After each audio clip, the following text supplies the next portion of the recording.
Баскетбол ойынын сондай жақсы көремін.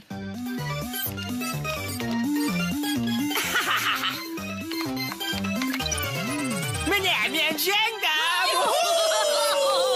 Тағы ойнағыларың келеме? Ертеңгі ойынға дайындық жасайық. Уайымдамаңдар, жігіттер. Қазір ғана үздік ойыншы болудың бағдарламасын тауып алдым. Ендеше бастайық!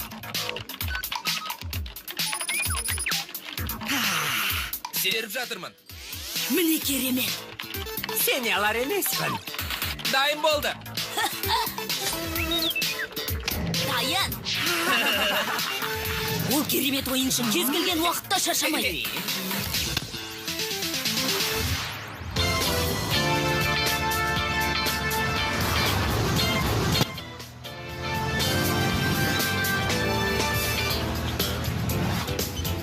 Бостон қаласына қош келдіңдер. Әйтеуір қосылдым-ау. Менде компьютер ойыншылары туралы ақпараттар бар. Мінеки, тамаша. Олар MIT-де Массачусетс технологиялық тетінде оқыған. Техниканы жетік біледі және бағдарлама мамандары, озық ойлаушылар. Сонда не ойлап тауыпты? Бір топ жұмыртқа шығардым. Жұмыртқа шығарып па? Мына жерде Strawberry деген компания бар. Олар үздік технология бұйымдарын жасаушылар, компьютер ойыншыларын қаржыландыратын да осылар.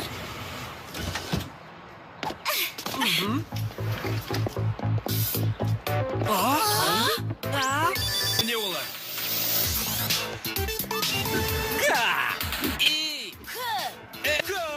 Компьютер ойыншылары! Бостонға қош келдіңдер! Рахмет. Достар, аяқтарына қараңдаршы, жөп-жіңішке. Я, тауықтың сирағы сияқты. Үстеріндегі қызғылт түсті жейделерін айтсаңдаршы. Өте оңай болатын сияқты. Я, дәл солай. Бір доп салуға да жол бермейік. Я! Тони, біздің есеп тақтамызға тағы бір опай қосып жазып қойуға болады. Бұл оңай болмақ. Жа, қойсаңшы, Руди, әдеп сақтасаңдар қайтеді. Я, мына ақпараттарға қарасақ, олар осы уақытқа дейін бірде-бір рет жеңілмеген.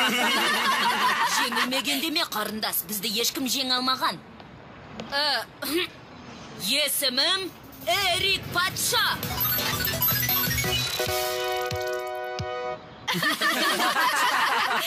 Мынау Стелла. Ол көзілдірікті жігіттерді ұнатады. Тоқта, ол 99% керемет ойыншы ғой. Солай емес пе? Керемет ойындар еді қой сендерге. Иә, бұл Джон Патша. Бұл Тим атты жігіт. Ол Терри Піл. Және Ферс Боб. Компьютер ойыншылары! Эрик Патша, Ферс Боб. Не деген есімдер десеңші? Олардың жейделеріне қараңдар. Олар шахматтың фигуралары ғой. Патша, Қайпен, Ферс. Мен патшамын. Меніңше сен Руди басшысы болсаң керек. Руди, еркін лақтыру сызығынан 62% түсірген. Ал тағы да не білесің?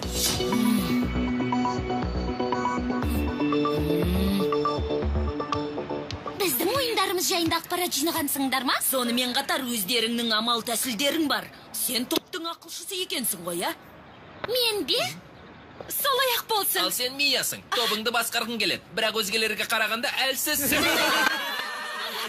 Шығарсық, бірақ ойын алаңда көреміз. Мені жақсылап тыңда және есімде сақта. Алаңда саған шақтап болады. Рас па? Ананы көрдіңдер ме? Қазір тауып қалатын шығармын. Кездескеніме қуаныштымын, Тони. Мен де.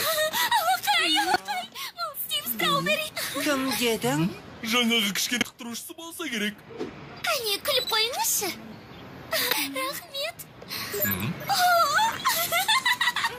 Оның қолындағы қымбат құрылғы ғой. Оның ішінде көптеген бағдарламалар бар. Бұл менің ең жақсы құрылғым деп айта алмаймын.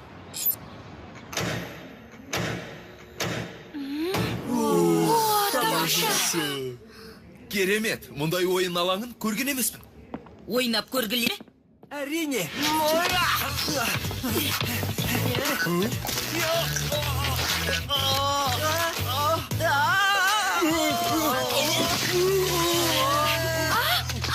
Мұна жерге не болған? Ойын қызықты өту үшін өз бағдарламамды пайдаланған едім. Бұл желімнің бір түрі, ал жоғарғы қабатында басқа нәрсе. Тамаша, өте керемет екен. Қараңдаршы.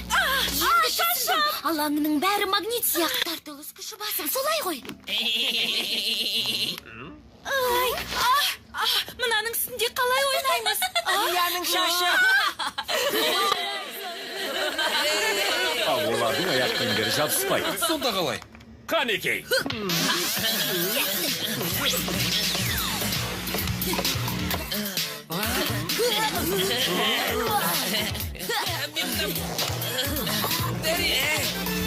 Оларды жабыспай. Топтары да алаңда бетер қозғалады. Жарайсың, Стелла. Егер зарядтар бірдей болса, магниттер бір-біріне келеді. Олардың аяқ киімдері мен топтары еденнің зарядтарымен бірдей. Түсіндің бе? Сен бәрін білесің ғой. Сондықтан жеңіске жету жолын ойлап табарсың.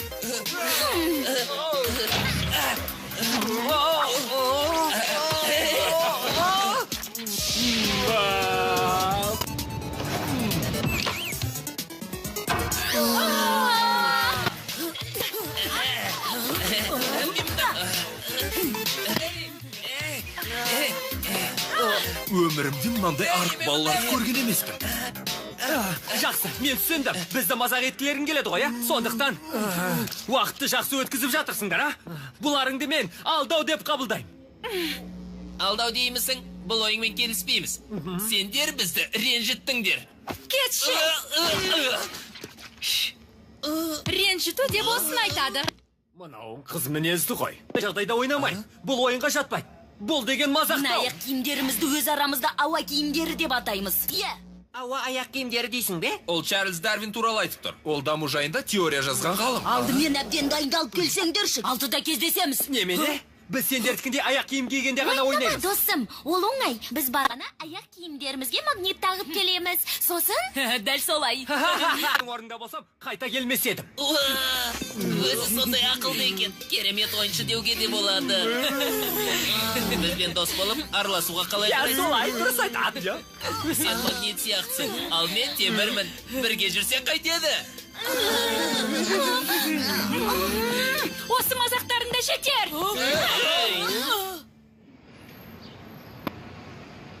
Тони, біз олармен ойнамаймыз. Біз ақымақ емеспіз. Егер Стелла бірдеңе ойлап тапса, олармен тең боласыңдар. Мені алаңдататыны олардың әдіс тәсілін білмейтіндігіміз. Өз басым олардың ойындарын көрген жоқпын. Бірақ оны қалайда біліп алуымыз керек. Тапсырма, тыңдаңдар, оларды бақылаңдар. Және бәрін білуге тырысыңдар. Ал біз көлікке мініп, олардың ойындарын таспадан көріп талқыға салайық. Солай жасаймыз ба? Одан да жаттыққанымыз дұрыс қой. Руди, баскетбол мықты ойды қажет етеді.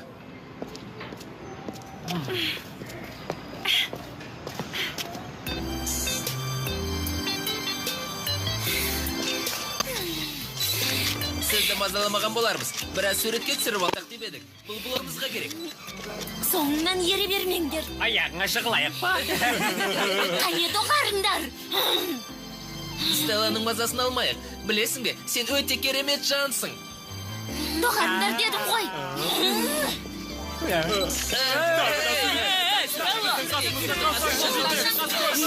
Леом, қазір қарсыластарымыз Стелланың соңында. Бірақ өздері бір түрлі сияқты. Тезірек көмектес. Бір түрлі ме? Сөздерін айтам, қалай түсіндірсем екен. Сөздер деймісің, сонда олар көп сөйлеп жатыр ма, Лео? Дәл солай, тура таптың. Жөнді ақпарат жинағанда хабарлас. Ойын алаңында жүргендегі қызық екен. Ол тура шахматтағы пілдірші сияқты. Ешқашан тура жүрмейді. Өздері не ойнап жүре ме? Маған бір қарашы. Тағы бір рет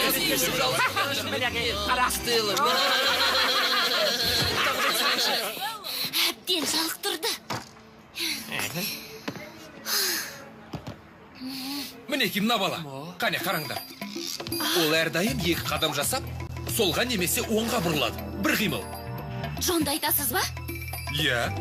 Оны қайдан білдің? Иә, ол тура шахматтағы ат тәрізді қимылдайды. Дұрыс па?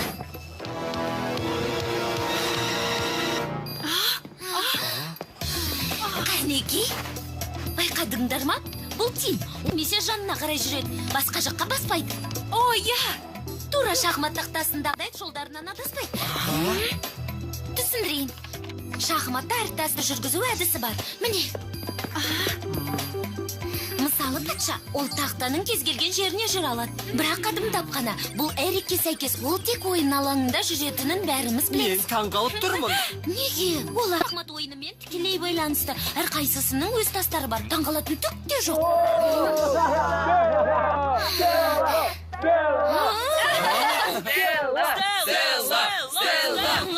Жетер енді. Мен аяқ киімдерімізді дайындайын. Я, Лео? Мені тыңдаңдар. Олар біздің көлікті қоршап алды. Стелла айқайлағандарын қояр емес.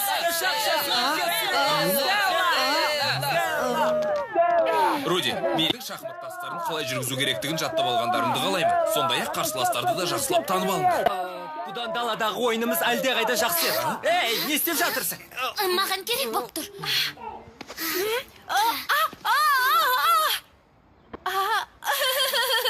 Жоқ, Стелла. Ол арнайы тапсырыспен тігілген аяқ киім. Қажет емес.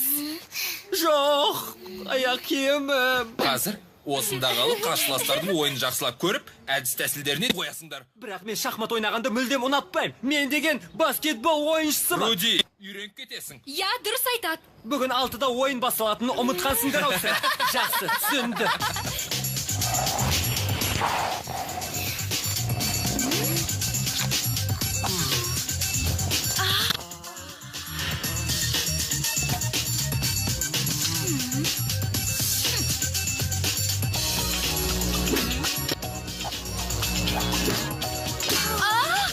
Шашқа тағатына. Міне, мен енді түсінген сияқты. Олардың басты ойыншылары Боб. Ол сондықтан барлық жерде жүре алады. Біз оның көлеңкесіне айналуымыз керек. Дегенмен аттан абай болғанымыз дұрыс. Өйткені қайдан шығатынын біл. Мыналар өзі не істеп жатыр? Білмеймін. Мен не істерімді білмей тұрмын, Майк. Оларға хабарласқаным дұрыс па? Мен қайдан білейін, Лео? Олар ана бөтелкеге дәріс адам. Сол үшін хабарласқанымыз ақмақтық деп ойламаймын. Бірдеңе десеңші.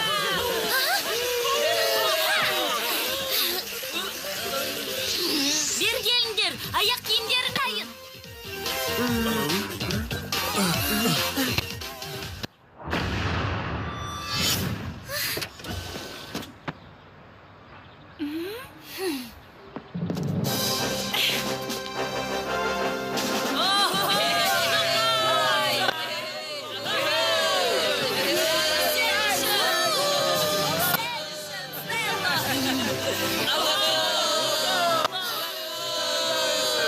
Неге мыналар маған желімдей жабысып қалған? Сода араластырған су қане тезірек кетіп қалайық. Шыдаңдар, тезірек.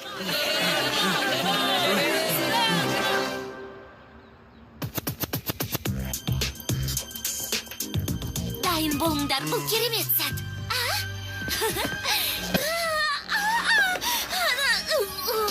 Өте тамаша.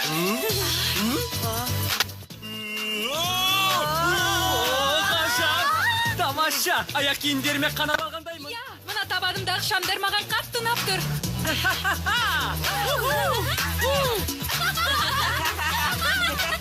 Олар доп туралы ұмытып кеткен жоқ па?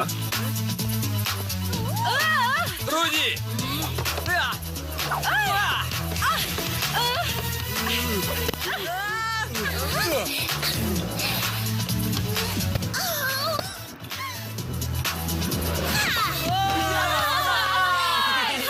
бастай беруімізге болатын сияқты. Сенің жанкүйерлерің қойсты. Ей, достар, олар жейделерін ауыстырып келіпті. Енді кімнің патша, кімнің ат екенін білмей қалатын болдық.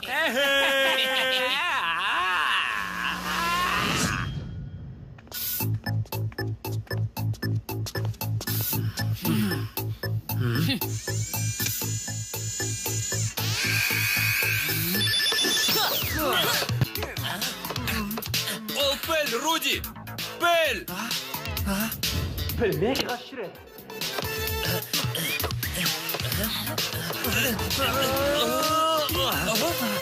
Байқа, жақындап қалды. Алдыңнан шығады. Менің ойыншыларымның жүрісін әбден жаттап алыпсыңдар. Жақсы, дегенмен бұл жеткілік. Бол, Лео! Достым, келіп қалсаң, көрейік.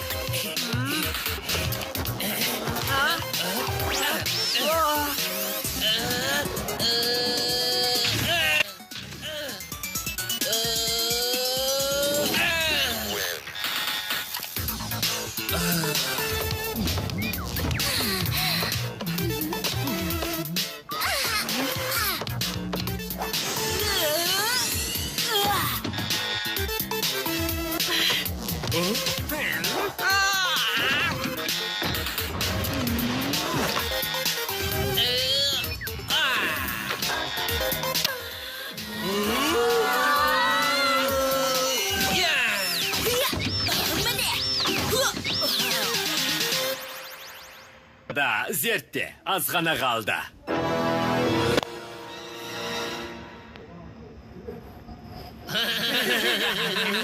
Одан да жаман болды. Олар бізден бір қадам алда сияқты. Бір қадам ба? Сен алмаймын. Түсінбедім. Камера, ойын алаңын тұр. Бұл олардың шахмат тақтасы. Сен не айтып тұрсың?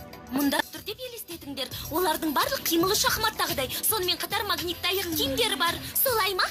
Сонымен. Ойынды мына камера түсіріп жатыр. Ал Страубери оны телефонымен басқарып отыр. Дәл солай. Не дейді? Бер ойнап жатқан жоқ. Оларды жетекшілері басқарып отыр.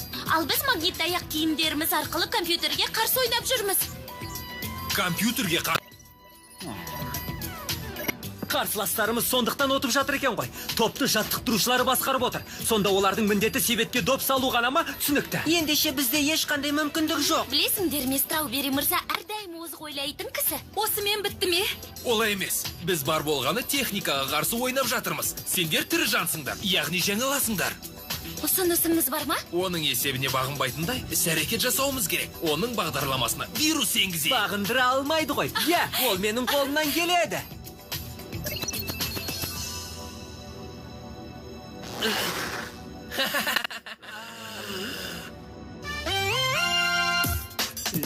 Келіскенімізде.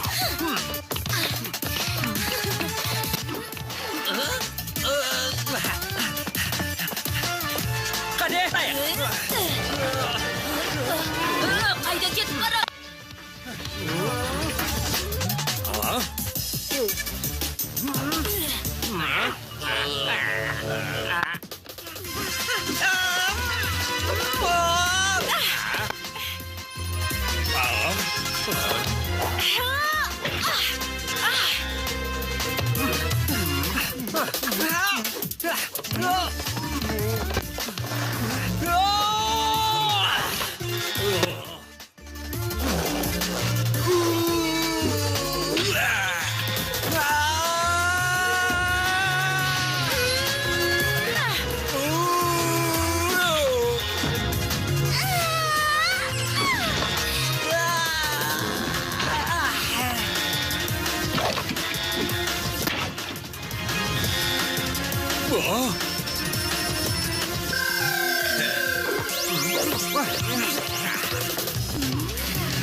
Болды компьютер істен шықты.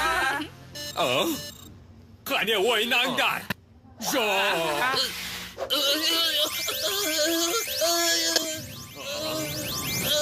Олар менің шәкірттерім ғой. Олар мен ойлағаннан да мықты. Қараңыз, 32 секунд бар. Ал біз сіздерге жетіп қалдық. Қане, жеңейік! Қарсы емессіңдер ме?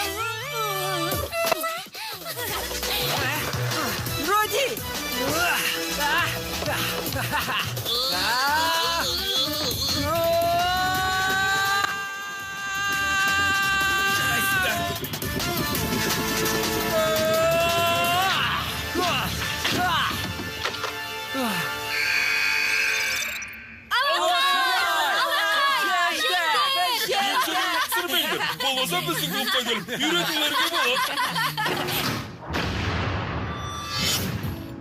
Солай мырза, менің тобым компьютерді жеңді. Адамдардың техникадан артық екенін біл.